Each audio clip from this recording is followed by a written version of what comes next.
وہ دلیل کیسے ہوتی کہ ہم جس دلیل کی بنیاد پر حضرت محمد صلی اللہ علیہ وسلم کی نبوت کو ہم تسلیم کرتے یا دوسروں کے سامنے پیش کرتے؟ کیوں؟ اس واسطے کہ میں نے کہا معجزہ دلیل ہوتا ہے نبوت کا، تو ہمارے پاس کیا دلیل ہے؟ اللہ سبحانہ و تعالی نے حضرت محمد صلی اللہ علیہ وسلم کو 2 طرح کے معجزے دیے. ایک معجزہ تو علمی، اور وہ کئی تھے.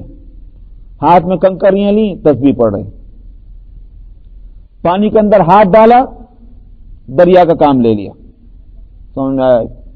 کھانا تھوڑا سا ایک ہانڈی کے اندر ہے اور اتنے لوگوں نے کھا لیا کہ ایک دیگ جو ہے وہ اس کے لیے تیار ہونی چاہیے، تو کھانا چونکہ تو موجود ہے.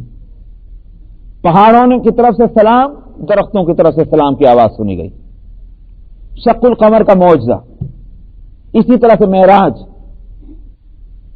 ان میں سے ایک معجزے کو دیکھا جائے تو پچھلے انبیاء علیہ الصلوۃ والسلام میں اس کی کوئی مثال بھی نہیں ملتی، مگر پھر بھی یہ معجزے عملی ہیں. آج ہم ان معجزوں کو دیکھنے کے لیے جائیں، نظر نہیں آئیں گے. تو نبی کریم صلی اللہ علیہ وسلم کو دوسرا ایک معجزہ دیا گیا کہ اس صنف کا، اس قسم کا کوئی معجزہ کسی نبی کو نہیں ملا، اور وہ معجزہ تھا علمی. کیونکہ عمل ناپائیدار ہے اور علم پائیدار ہے. عمل ختم ہو جاتا ہے، علم ختم نہیں ہوا کرتا. سمجھ میں آیا؟ عمل اچھا ہو یا برا ہو، وہ ناپائیدار ہوتا ہے. مثلا ہماری نمازیں ہیں، ہمارے روزے ہیں، یہ عمل ہے. جب تک ہم ہیں ہماری نماز بھی ہے، ہمارا روزہ بھی ہے. لیکن علم جو ہے ہمارا، وہ ہمارے ساتھ رخصت نہیں ہوگا. علم والے کا علم پائیدار رہتا ہے. امام ابو حنیفہ کا عمل ان کے ساتھ گئے، امام بخاری کا عمل ان کے ساتھ گئے، امام مسلم کا عمل ان کے ساتھ گئے. غزالی اور رازی جو بھی ہوں، بڑے سے بڑا آدمی نکال لائیے، شیخ عبد القادر جیلانی، عمل ان کے ساتھ گئے، مگر علم باقی ہے. علم نہیں چلا گیا ان کے ساتھ. تو اسی کیونکہ وہ جسم سے متعلق ہے، جسم گیا تو عمل بھی گیا. علم پائیدار ہوتا. اللہ سبحانہ و تعالی نے نبی کریم صلی اللہ علیہ وسلم کو یہ علمی معجزہ دیا ہے، اور معجزہ کہتے ہی اس کو ہیں کہ جس کی کوئی مثال نہ پیش کر سکے. تو کہا کہ قل ان اجتمعت الانس والجن على ان ياتوا بمثل هذا القرآن لا ياتون بمثله. پہلا چیلنج تو یہ ہے. اور میں نے بتایا ابھی کہ وہ زبان کے ماہر ہیں. نبی کریم صلی اللہ علیہ وسلم ٹھیک انہی کی طرح سے ہیں جس طرح مکے کے لوگ امی ہیں. نہ وہاں کوئی انسٹیٹیوٹ ہے، نہ وہاں کوئی اسکول ہے، نہ وہاں کوئی کالج ہے، نہ وہاں وہ مدرسہ ہے. چاروں طرف پہاڑ، ریت کے تودے، اور اسی کے اندر وہ بستی. نہ درخت، نہ کوئی پھول پتیاں، کچھ نہیں. اجاڑ جگہ میں وہ لوگ بستے ہیں. انہی کے اندر حضرت محمد صلی اللہ علیہ وسلم پیدا ہوتے ہیں. اچھا صاحب، جب بچہ کچھ سیکھتا ہے، بولنا سیکھتا ہے، کھانا سیکھتا ہے، پینا سیکھتا ہے، وہ عمر آپ کی کہاں گزری؟ مکے سے باہر بالکل بیابان میں ایک غریب کے گھر میں، جن کے یہاں کھانے کے لالے پڑے ہوئے ہیں. وہ کیا جانے کس کو کہتے ہیں تہذیب اور تمدن، اور کس کو کہتے ہیں کلچر اور ثقافت. 6-7 سال آپ کے وہاں گزرے. کون سکھا سکتا تھا آپ کو؟ کوئی آپ کا معلم دنیا کے اندر نہیں. تو صاحب اس کے اندر ہو سکتا ہے کہ بھئی چلیے وہاں دودھ پلانے والوں نے اور تربیت دینے والوں نے نہیں سکھلایا، لیکن 7 سال کے بعد گھر کا ماحول ایسا ہو سکتا ہے، علمی ماحول، کہ ضرورت نہیں کسی مدرسے میں اور اسکول میں جانے کی، گھر ہی کے لوگ عالم ہیں. ابا جان تو پیدا ہونے سے پہلے ہی چلے گئے تھے. اما جان کا 8 سال کی عمر تھی کہ انتقال ہو گیا. دادا نے سر پہ ہاتھ رکھا، وہ بھی چل دیے. اب ایک لے دے کر بیچارے چچا رہ گئے. چچا کے اوپر اتنے بڑے خاندان کا اتنا بڑا بوجھ ہے کہ ان کو ہوش نہیں آ رہی ان کی پرورش کے اندر. ابو طالب کو، یعنی اس قدر پریشان حالی میں یہ خاندان مبتلا ہے کہ وہ محمد صلی اللہ علیہ وسلم کی تو کیا پرورش کریں. محمد صلی اللہ علیہ وسلم ہی کو علی ابن ابی طالب کو اپنی کفالت پہ لینا پڑا. چہ جان ان کا میں کفیل بن جاتا ہوں تاکہ آپ کا بوجھ کم ہو جائے. تو یہ تو صورت ہے. صاحب چلیے مکے میں کوئی درسگاہ نہیں، کہیں اور گئے ہوں گے؟ کہیں نہیں گئے، جوانی تک کہیں نہیں گئے، اور اگر گئے بھی ایک دو سفر ہوئے تو وہ چلے گئے، آ گئے، بزنس کے لیے گئے تھے واپس آ گئے، یہ نہیں کہ سال دو سال کہیں رہے ہوں۔ میاں ایسے سفر میں بھی کوئی ڈگری حاصل کر سکتا ہے جس طرح محمد صلی اللہ علیہ وسلم نے سفر کیا ہوگا؟ اس صورت میں بھی کہیں ٹیچنگ اور لرننگ ہو سکتی ہے؟ گئے اور آ گئے۔ یار لوگوں نے آج کل جیسا اورینٹلسٹ، انہوں نے کہا بحیرہ راہب سے ملے تھے، اور بحیرہ راہب سے ہی جو ہے اس راہب نے اور اس جو فادر نے ملاقات کی، بس وہاں سے سیکھ ساکھ کے آ گئے محمد۔ سبحان اللہ۔ ایک تو یہ کہ بحیرہ راہب کی ملاقات وہ کمزور روایت ہیں، چلیے اس کمزور روایتوں کو بھی صحیح مان لیں، چند منٹ کی ملاقات ہے، چند منٹ کی، اس چند منٹ کی ملاقات کے اندر بحیرہ راہب نے سارے علوم ان کے پیٹ میں الٹ دیے۔ یہ تو عجیب بات ہے۔ اس کا معجزہ تو ماننے کو تیار ہیں، لیکن محمد صلی اللہ علیہ وسلم کا معجزہ ماننے کو تیار نہیں، یہ کیا ظلم ہے؟ تو اگر مکے والے امی ہیں تو محمد بھی امی ہیں، یہ نہیں کہہ سکتے مکے والے کہ اگر محمد صلی اللہ علیہ وسلم ایسا کلام پیش کر رہے ہیں تو ان کے پاس وہ ڈگری، ہمارے پاس ڈگری ہے کیا؟ نہیں۔ صاحب پھر 40 سال کی عمر تک نبی کریم صلی اللہ علیہ وسلم وہی زبان بول رہے ہیں، اسی لیول کی زبان بول رہے ہیں جس لیول کی زبان مکے والے بولتے ہیں۔ اچانک 40 سال کی عمر میں ایک وہ کلام پیش کرتے ہیں کہ جو اس جیسا کلام خود محمد صلی اللہ علیہ وسلم نہیں پیش کرتے تھے۔ آج تک حدیث کو اور قرآن کو الگ الگ پہچانا جا سکتا ہے۔ جو بھی عربی تھوڑی بہت جانتا ہو اور جتنا ماہر ہوگا صفائی سے کہہ دے گا کہ بھئی یہ تو قرآن ہے اور یہ حدیث ہے، اس لیے نہیں کہ وہ حافظ ہے، بلکہ اس لیے کہ زبان کا انداز ہی مختلف ہے۔ جو نبی کا اپنا کلام ہے وہ دوسری طرح کا ہے، اور وہی نبی اپنے منہ سے وہ کلام جب پیش کرتا ہے کہ یہ اللہ کا ہے، وہ بالکل اس سے الگ ہے۔ اس لیے اس کو معجزہ کہا گیا۔ تو پہلے تو کہا گیا کہ سارا قرآن جیسے قرآن لے آؤ، دشمنوں کو تو چیلنج کیا گیا تھا، موقع دیا گیا تھا کہ تم یہ کہتے ہو کہ نبی نہیں تو لاؤ، سب کو سانپ سونگ گیا، کوئی نہیں ہلا۔